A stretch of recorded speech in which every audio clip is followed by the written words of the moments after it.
अगर आप भी चाहते हैं कि एसएस फिल्म्स मोतिहारी के ऑडियो वीडियो सबसे पहले आप तक पहुंचे, तो इस चैनल को सब्सक्राइब करें और साथ ही बेल आइकन को दबाना ना भूलें। अरे नमस्कार भैया लोग, आप लोग के बीच में हम झोला ही ज्यादा रउआ लोग खाती मन बहलावे खाती लिया लाई कटीली नचनिया आ दोपरे साथ ठुमका से ठुमका ताल से ताल मिलावे खाती भोजपुरी के सुपरस्टार सिंगर सतीश बेदर्दी के जोरदार ताली से स्वागत करी सबे। नाही साटा प तोहरा पटाका फूटी, तोहरा नचिया प दू चार गोली उड़ी। अरे दिल लेबू की जान लेबू मैडम।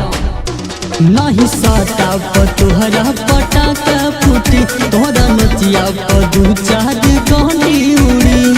कम उम्र के लइको भी तोहर बहिर थोड़िया देखबे करी।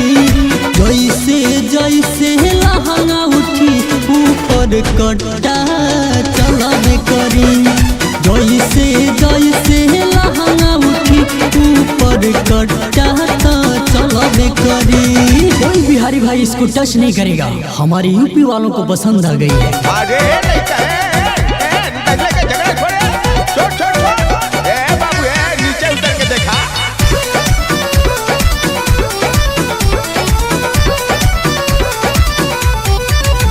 जब कमर से घघरी सरकैबू गोली चल जाई हो।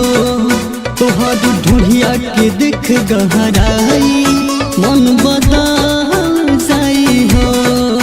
अरे आज तक ऐसा कभी माल नहीं देखा रे। जब कमर से घघरी सरकैबू गोली चल जाई हो।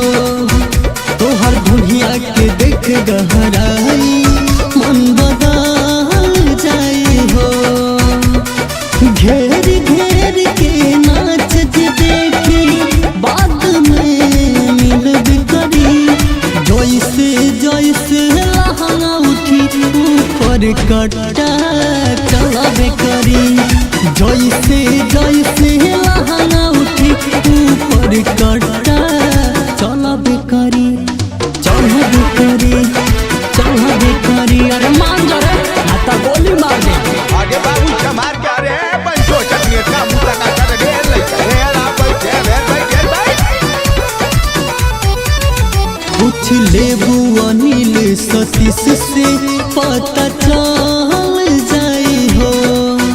बिना लेहले न मानी योगेशवा नजरी गड़ जाई हो। अरे का कहीं योगेशवा हरामी न बा। पूछ लेबू अनिल सतीश से पता चल जाई हो।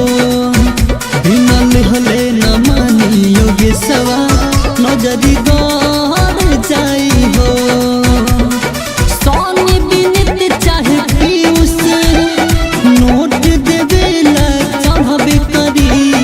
जैसे जैसे घघरी सरकी ऊपर कट्टा चलाबे करी। जैसे जैसे घघरी सरकी ऊपर कट्टा चलाबे करी। अरे तनी मान जाए जान, ना तो सतीशवा उड़ा ले जाए गाजीपुर।